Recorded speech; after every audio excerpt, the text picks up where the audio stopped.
If I could just get you to see them mountains as tree stumps.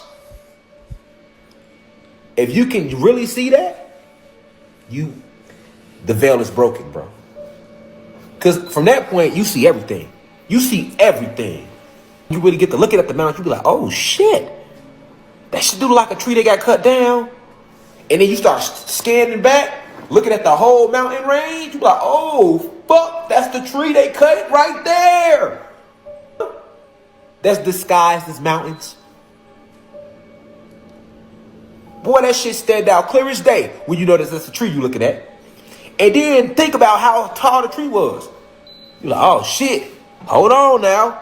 I'm looking for evidence about all this shit Rashad Jamal be talking about how we fell in frequency and this was our planet and we was giants and we was blue, red, and green and you did blah, blah, blah, blah, bleed. Look at this big ass tree. This was a tree. Let's get you to see them mountains. All right, Shalom. As always, all praises, honor, and glory goes out to Yahweh Bahasham, Yahweh Shai Bahasham, Rukaha Kodash, double honor to the apostles and the elders of Great Millstone. Peace and salutations to the elect scattered throughout the four corners of the earth.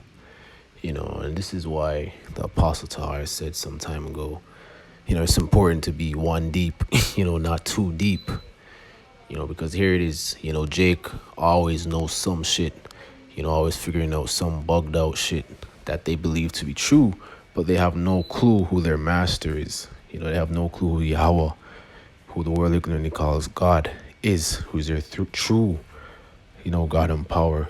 And they have no clue who Yahweh Shai is, who the world ignorantly calls Jesus Christ. They have no clue how to obtain salvation and what is important for salvation. He doesn't even know the difference between wood and stone. Yes, there was a time when everything was bigger. Our stature was bigger. The trees around us, the animals, everything has decreased. We're going to go into some precepts, explaining that, because nothing about this is profitable. It's all vain, right? So let me see which precept I had in the BLB. So this is Ecclesiastes 12, verse 12, and it says, and further, by these, my son, be admonished of making many books. There is no end, and much study is weariness of the flesh.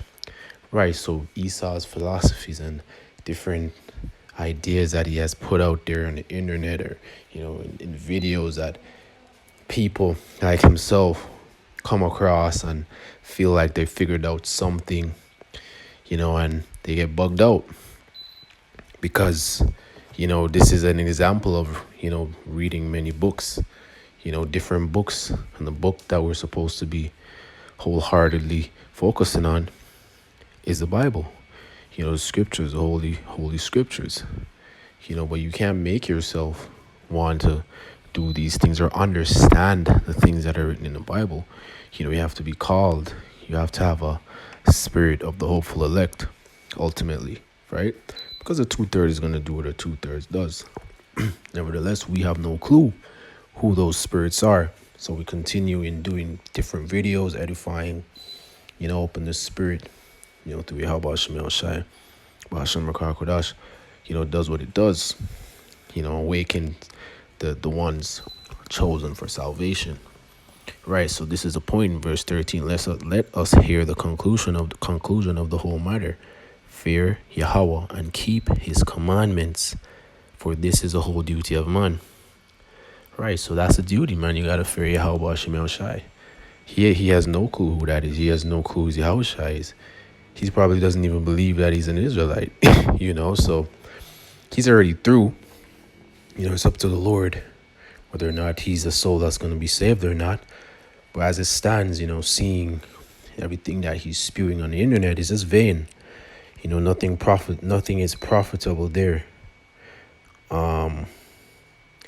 Let me get this. Let's have a few precepts and that'll be it. So this is 15, 2 Timothy chapter 2. And I'll start at verse 15. It says, study to show thyself approved unto God, a workman needed not to be ashamed, rightly dividing the word of truth. This is what we're supposed to be focusing on, the truth, what is written within the Bible. And there's nothing regarding salvation, or that's profitable in the Bible, that speaks about, you know, mountain being trees and crap like that, that does not deliver you, does not have any effect on salvation, right? And it says, but shun profane and vain babblings, for they will increase unto more ungodliness. So that's a perfect example, because getting into that type of spirit, going into things that are not profitable, that does not have anything to do with salvation, will only bug you out. More demons, you're inviting more demons onto you, entertaining doctrines, that, the teachers from apostles, the elders on down, have been given through the Spirit. Going away from those teachings and going into other things is a very dangerous thing in this flesh. You'll cause yourself to go off. Will ultimately, Yahweh Shemel Shai, it's one that will cause you to go off.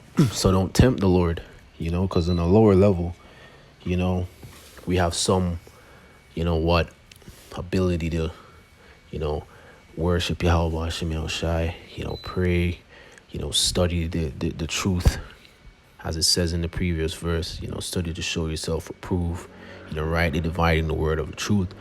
Those are the things that we ultimately should be focused on wholeheartedly as a nation.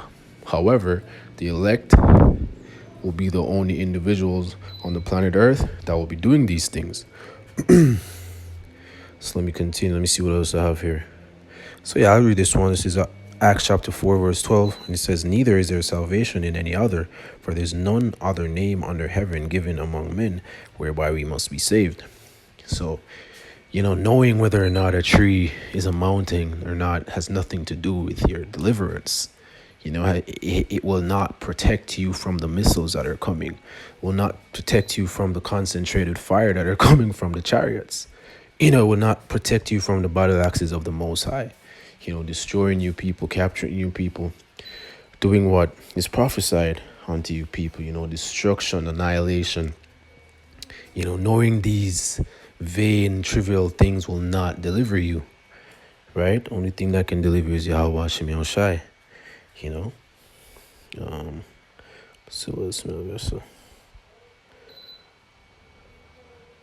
So I guess I can go into this. Right, so this is Amos chapter 3, verse 7, and it says, surely Yahweh will do nothing, but he revealeth his secrets unto his servants, the prophets. Right, so the secrets within the Bible, the secrets in understanding things such as what he's going into, the stature of, humans on earth and animals in the past, or even the trees, everything has gotten smaller, according to what's written in the Bible, so the spirits, the prophets would have that spirit, that eye salve to break down these things within the scriptures, right? So the point I wanted to get here in Second Esdras, it's Second Esdras 5, verse 54, and then I'll close.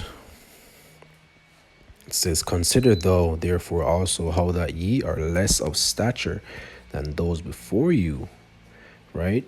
So, our forefathers before us, the generations before us, from, going back to the beginning, with Adam, their stature was much bigger than what we are today. Likewise, the animals were bigger, the trees were bigger, and that's just according to what's written in the Bible, man. And verse 55 says, so are they that come after you less than thee, as the creatures which now begin to be old have passed over the strength of youth. Right, so it's talking about all creatures that are created, humans, animals, the trees, everything is less than it was before. But that does not mean that mountains or trees, stones and wood, trees and stones are two different things. You can clearly see, the surface of the stone, in those pictures. It's bugged out. You may have had trees that were very, very, tall as mountains. But we'll ultimately wait to see, because that's nothing that is beneficial. That's just something, for your flesh to feel like you knew something. It's like it's a rush. It's like a spiritual rush when you feel like you figured out some shit that's deep. And it's just demons, because demons are spiritual as well. Demons make you feel like, you're onto something when you're just bugged out. But the real truth, the real spiritual enlightenment is in the scriptures. So with that, I'll give all praise, honor, and glory to Yahweh Bahasham, Yahweh Shai Bahasham, Rukahakudah Shalom.